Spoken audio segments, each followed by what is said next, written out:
Alrighty. Can everyone see the screen? Yes. Yeah. Okay, perfect. To start off, the first set of questions was Amanda. So the first question is, what type of derivative is each of the following? You purchase homeowners insurance for your house. This is a swap. And B, you are a 17-year-old evaluating possible college choices. One school promises that if you enroll, it will guarantee your tuition rate for the next 4 years. This is an options contract. And C, if you buy a full price dinner at a restaurant, you get half off on a second dinner. This would be a futures contract. And then for 2, the answer to 2 is agricultural commodities were used in the first exchange. This is a derivative. The first evidence of formal derivatives markets was the creation of the Chicago Board of Trade in 1848. And the answer to 3 is an exchange traded derivative is a financial contract that is listed and trades on a regulated exchange. And the over-the-counter market refers to the process of how securities are traded for companies that are not listed on a formal exchange. And then the answer to 4 is the futures contracts are traded on the exchange while the forward contracts are traded on over-the-counter. The future contracts are standardized while the forward contracts can be customized. And the things that they both have in common is that they are both parties and the contracts have an obligation to either deliver or take delivery of the underlying assets, and the initial margin is required to be deposited in both the contracts. The advantage of the futures contract is that it has no counterparty risk, and the advantage of the forward contract is that it can be customized.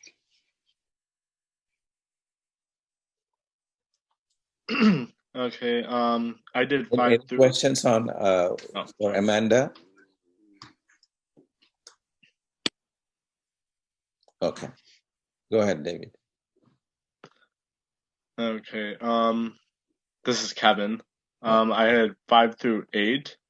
So for number 5, the question talks about the open interest in the futures contract changes from day to day. We have a set of contracts for S, OL, and what was the last one? A. And so in the first scenario, A sells 500 contracts and OL buys 500 contracts.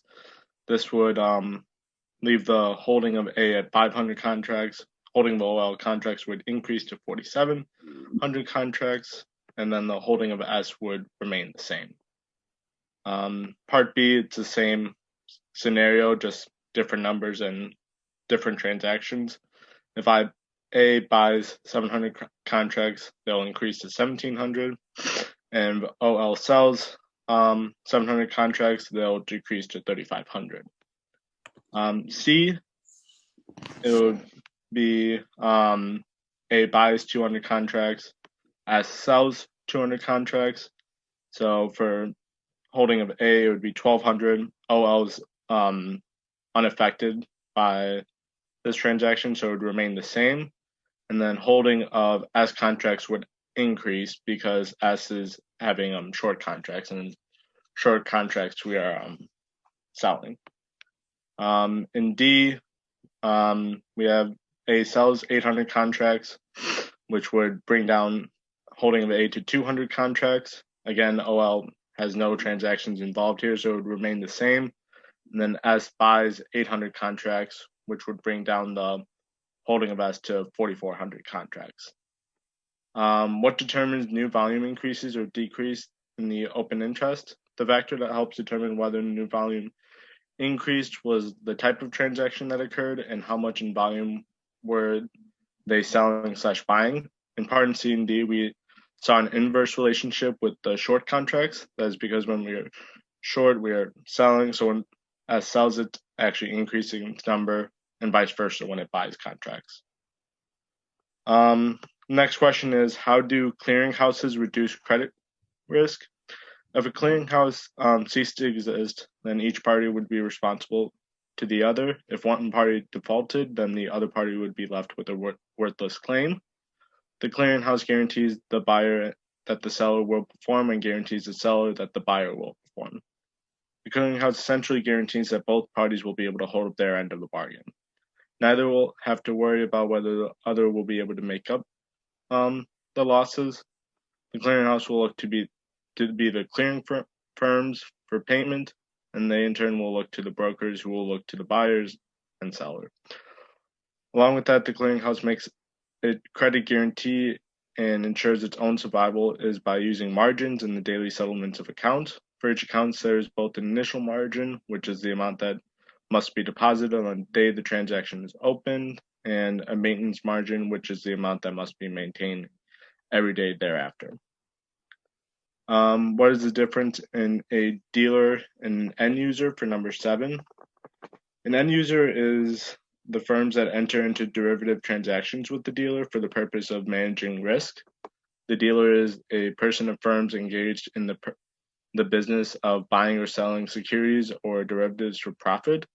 The dealer stands ready to buy or sell at any time. They essentially work hand in hand, and the end user cannot exist unless there's a dealer involved, since the end user would be the person who approaches and starts the negotiation of buying or selling the security. They would be the party expressing the first interest in the transaction, they referring to the end user. And then for number 8, how are derivative contracts terminated before expiration on both exchanges and in the over-the-counter market? Derivative contracts can be later terminated by entering into an offsetting transaction. An offset can result in simply passing the derivative onto someone else, who then assumes its rights and obligations, or it can result in a complete elimination of the contract, which occurs when both parties to a transaction are offsetting. In the over-the-counter market, derivative contracts cannot be easily transferred to another party. In this type of market, a dealer can either look for another dealer to help offset the contract, or the buyer can enter into an opposite position with the dealer in hopes to offset the transaction. I had question and problems 2 through 4 and 6. Number 2, ask for an example of an in the money call and put and out of the money call and put. So my example was that if the underlying stock is valued at $100 and there are call and put options with a strike price of $95 each, which means below the value of the stock, then the put option would be out of the money and the call would be in the money. However, if the call and put option had a strike price of $105, then the put option would be in the money and the call option would be out of the money. Number 3 asked how are swaps like combinations of forward contracts. A forward contract is a commitment for 2 parties to do a single transaction at a future date, while a swap commits the 2 parties to do a series of transactions at various specified future dates over a defined period of time. Number 4 asked what is a real option? Why is it important in understanding how companies make decisions? A real option is an option embedded in a corporate investment opportunity. Traditional net present value analysis merely discounts the expected cash inflows and outflows of an investment project, but does not take into account that the fact that after the project is started, there may be additional information that can affect decisions a company would make. Traditional MVP analysis more or less makes all decisions for the life of the project at the start. So a real option offers opportunities to delay projects' initiation and extend their length, reduce or increase their scale, or terminate them early. And number 6 was a multiple choice. It said standardization of derivatives contract on an exchange applies to all of the following except, and the answer is D, price of derivative. The exchange does not specify the price at which the parties trade. However, both the buyer and seller in the process of negotiation agree to the price.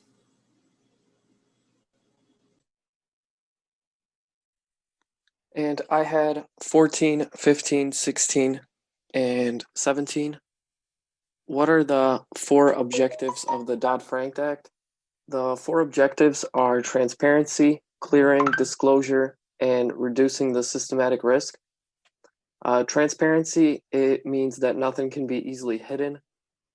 Clearing, it is used to reduce credit risk. Disclosure is the process of putting out information to a greater degree. And when you're reducing the systematic risk, it's important because other institutions depend on conducting business with each other and they depend on each other's payments. So you want to reduce the risk between those.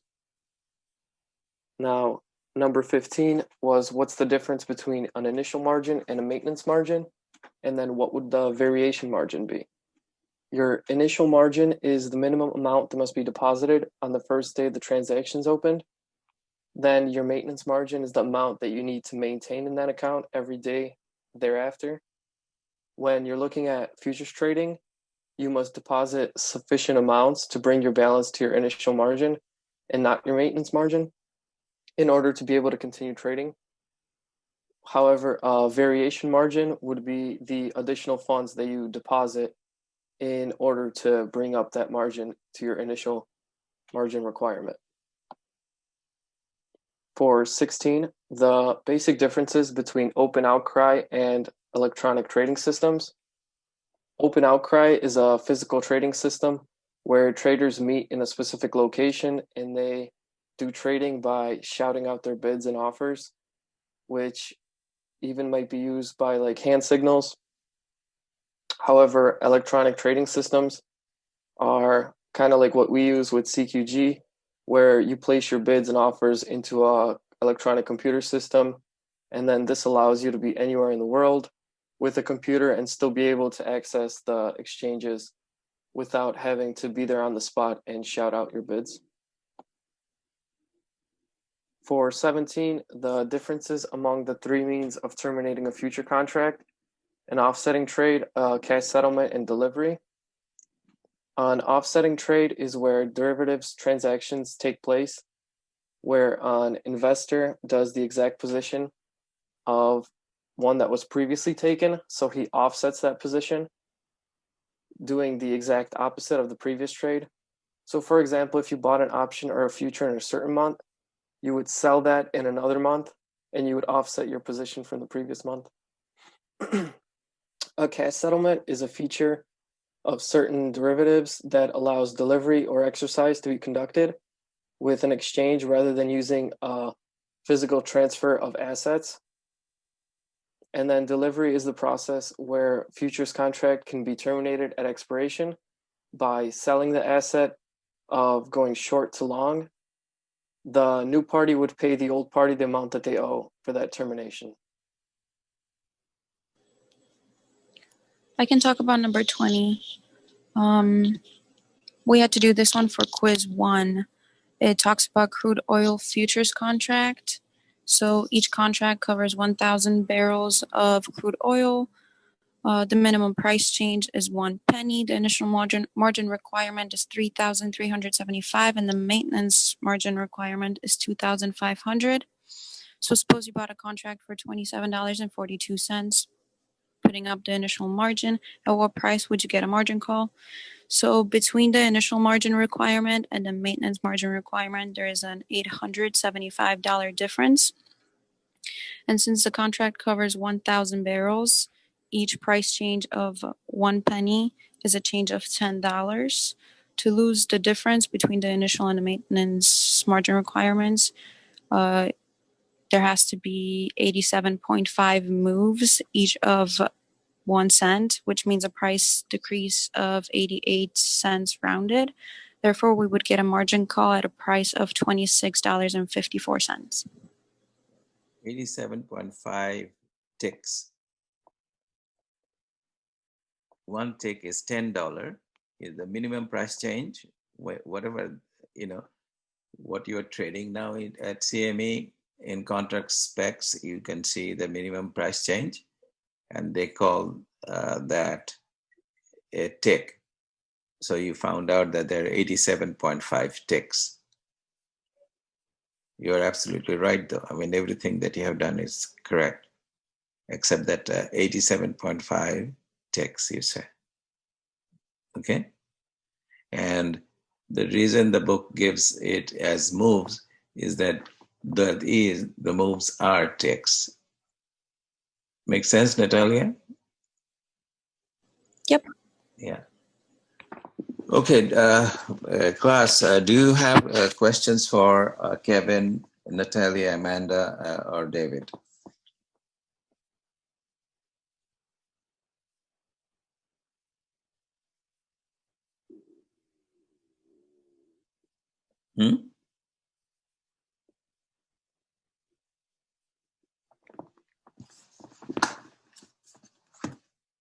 Any questions you have? The group, yourself, is anything unclear here?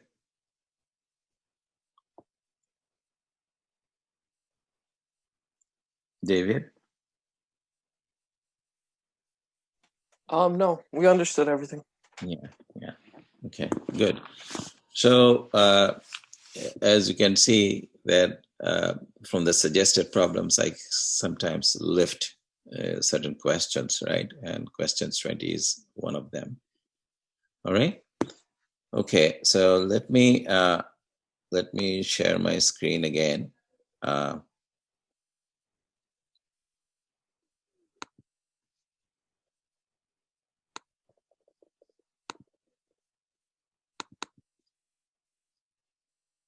Okay.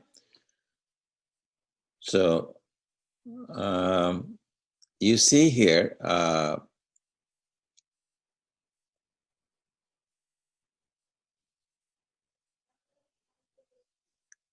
week number 7, suggested problem solutions. So the leaders, please go there and just say whatever that statement is, that, well, we have presented the solutions. Okay, and then you'll receive 50 points. And those who just listened, they also say the same thing. They say, yes, it was presented and we were there. And again, please submit only one per group. Do you see that? I mean, it's just a basic, you can, if you click on this, you'll see what it says. It says, submit the following. So we have presented the solution to the suggested problems. And those who did not present, still you say the same thing, saying that, well, you are there. If you want to add something, that, well, we listen to the presentations. Okay? Any questions on that, please?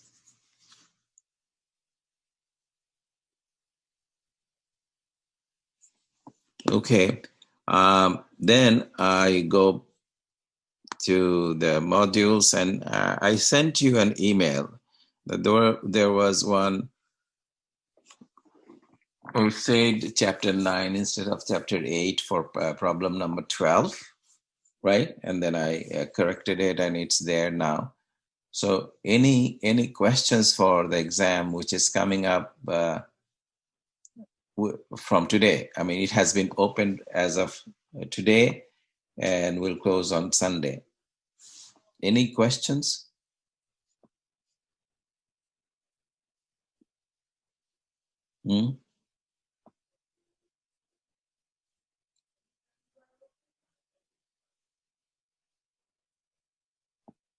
Are you guys comfortable with the exam coming up?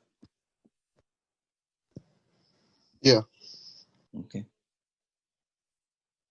All right. But if you have a problem later on, just email me.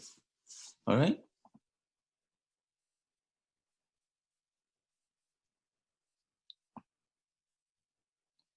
Where is this exam thing? Yeah, there it is.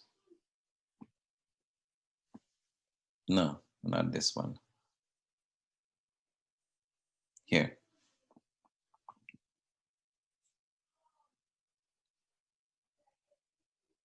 Okay. All right. Now,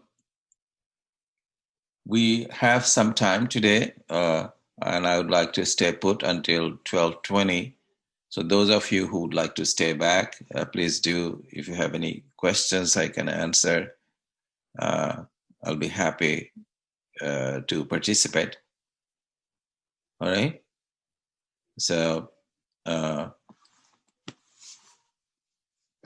any questions for me on the exam or on CME trading challenge?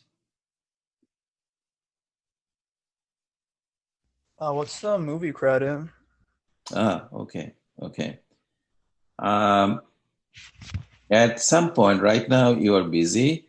I mean, with the exam and then the trading. I will open up the movie credits, which is basically I will tell you a couple of movies. One of them is Big Short, and so the other one I haven't determined yet, and I will ask you to write something what you learned from this. I mean, you learned from your book some foundational knowledge, and how can you explain what's going on in the movie?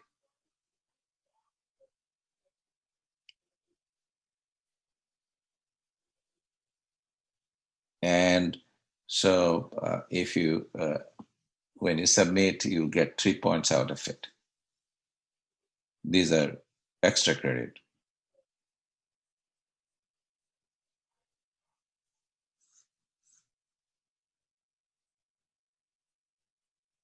Any question, David, you have more on this? You're good, right? Yeah, I'm good. Yeah.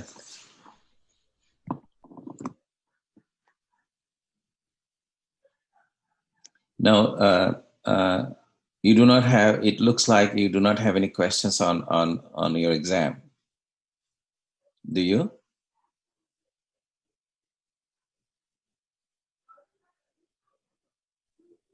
None for me, Professor.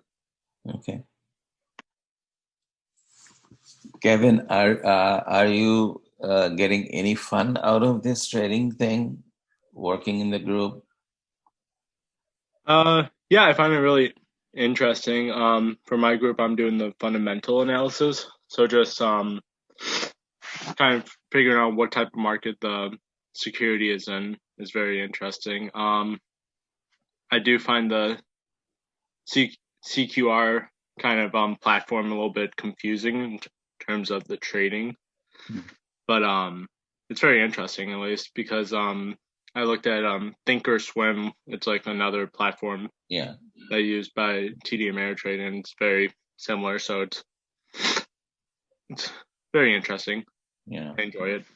Yeah, and CQG is the biggest trading software for derivatives, and so they have packed a lot of stuff in there.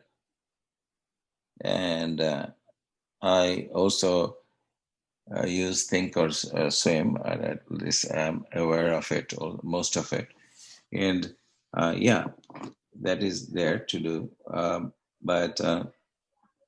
But you are nonetheless have gathered that experience of CQG, right? Oh, absolutely. Yes. And you can write this down on your CV, though. That we traded with. Oh, yes. Yeah, with CQG platform. Mm-hmm. So you're not unaware of it. Yeah. Thanks for sharing. Actually, I think I just applied for a job, and actually I was just put that in my little notes for the application. I put down that we did the university trading challenge. Yeah. Please do and say that I have gathered some skill sets. Mm-hmm. Okay. They are looking for skill sets, practical skills that you can apply.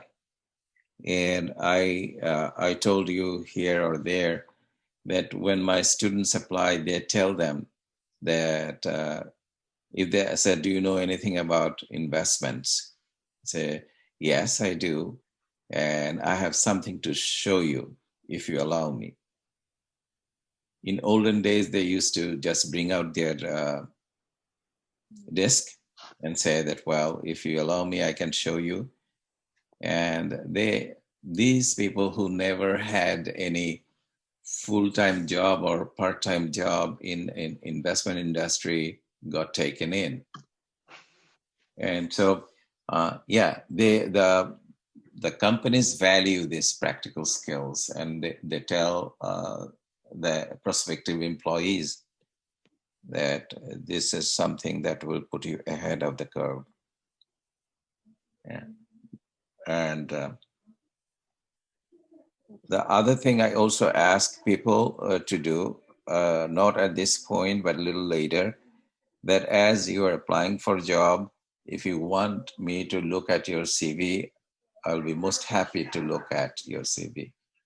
And you need to, because they say that on the average, recruiter spends about 2 seconds per resume.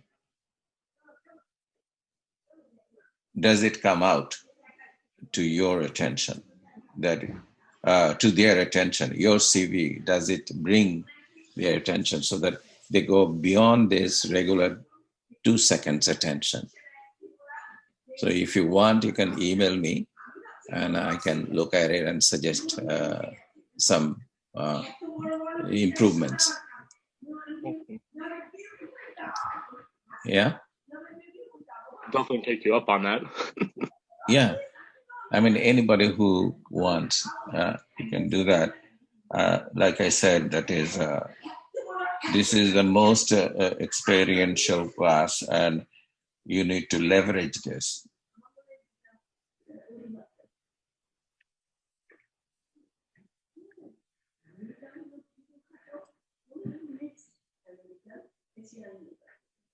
How many of you are interested in investment field?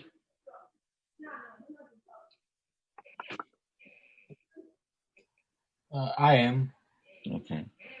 Yeah. So, I mean, again, remember that you may be interested in another field. You might want to consider this field as another way to go into basically what I call them brotherhood. I mean, brotherhood or sisterhood or whatever that is. And yeah, so David, I mean, you guys have taken investments, right? Already? Yeah. Yeah. So what you need to do is build up your resume, highlight the ones that says that, well, not only you have a foundational knowledge on investments, but you also have practiced investments. The other major thing coming up in this class is student managed hedge funds. This time you are dealing with basically funny money, right? $500,000, but there you are using the real money. So you can say that, well, I'm also leader of the student managed hedge fund group. And that will also give your CV a great boost.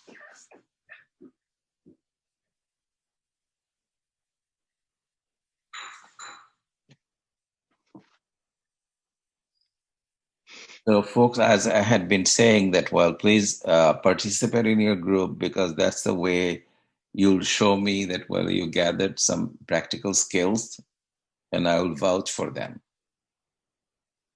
Okay. Another thing, if you want, you can think of is after you graduate, there is something called level playing field aspect of it. You may have heard about CFA, right? You may have. Is there anyone who heard about CFA?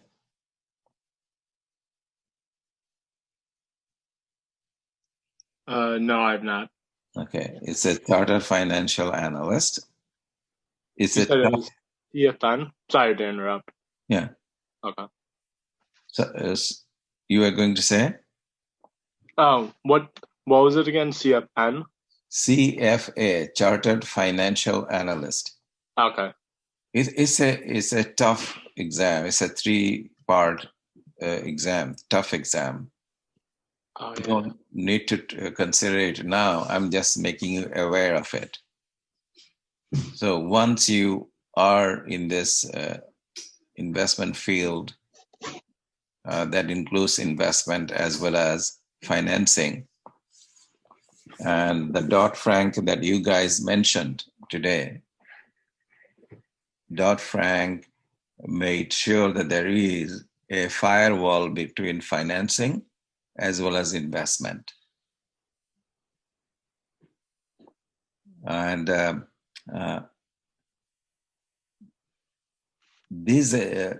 reason being that, an investment firm invest your money into certain fund. And how they do that, let's say they have $100 million, and you say that, well, I am interested in this fund, which is high growth fund. So they will put your money into this high growth fund.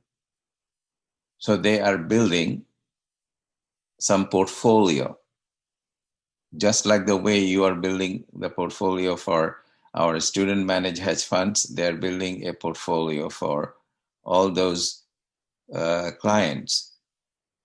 On the other hand, this same investment firms has the financing unit. Financing unit meaning, as you know, that you finance through issuing bond and equity, right? You raise money, raise funds through bond and equity. So the firms who would like to issue bonds, they will go to this investment firm or a syndicate of investment firm, and they will say, look, we would like to issue about $50 million worth of bonds.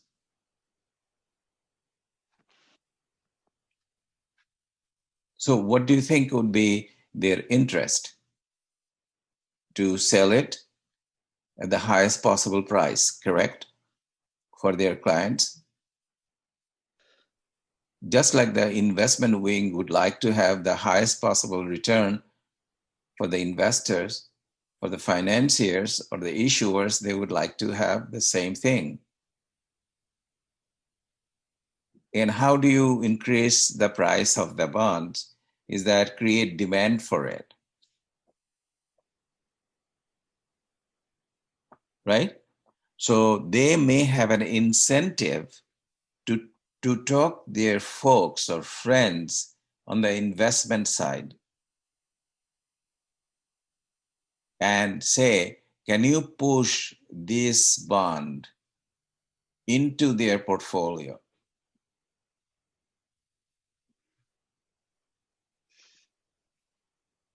Am I making sense here, folks?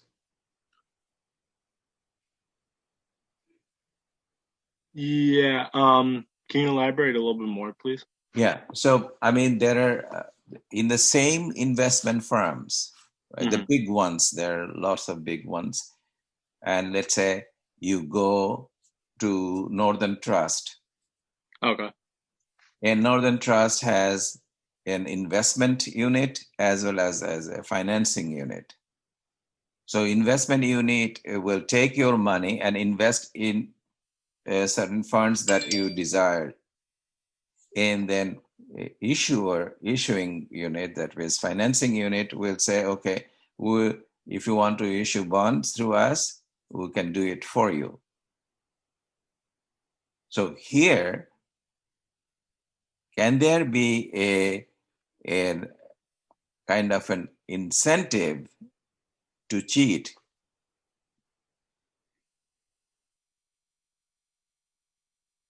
let's say I am in the financing unit. Hmm.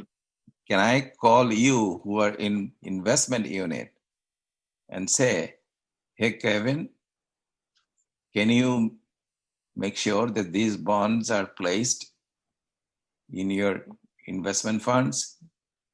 That way, these bonds will be demanded by your investors and the price of bonds will be high. Oh, yeah. Yeah, I'd kind of have to. And Kevin will say, oh, is this right? Is this Yeah. proper to do that? We would be essentially charging them more because we know that they have a demand for it. Correct? Yeah. I mean, basically, you are providing high-priced issue. Mhm. And so there has to be firewall between financing unit and investment unit. Mhm. So there comes the regulations. That makes a lot more sense. Yeah. So yeah, I mean, you do not have to fix into a narrow hole. I mean, you are interested in many things. I mean, keep this part too in your system. That is, I'm interested in investments. I'm interested in financing. And so, floating of stocks, you have heard about it again. This is in the same investment bank.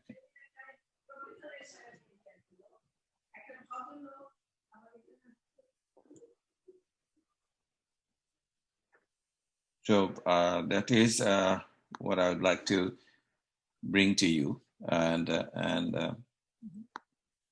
if you want to talk about more topics later, I'll be happy to elaborate what I know.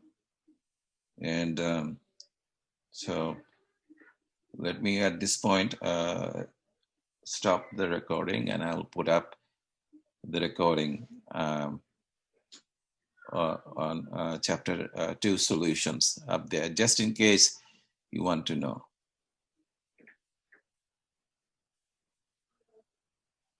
Yeah, I can see a hand. Anyone else have any question?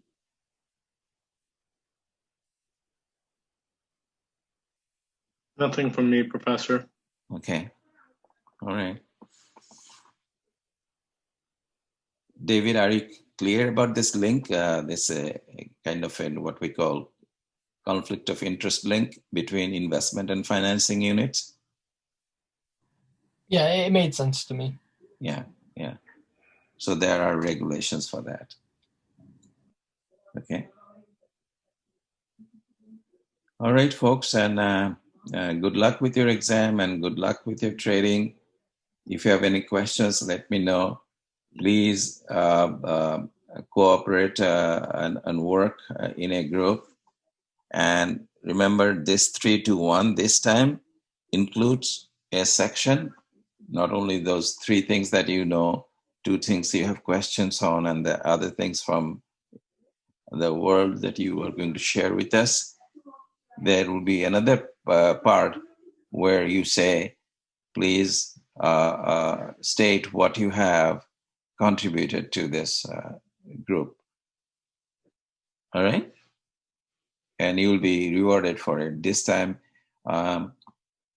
it is not 30 points, it is 40 points.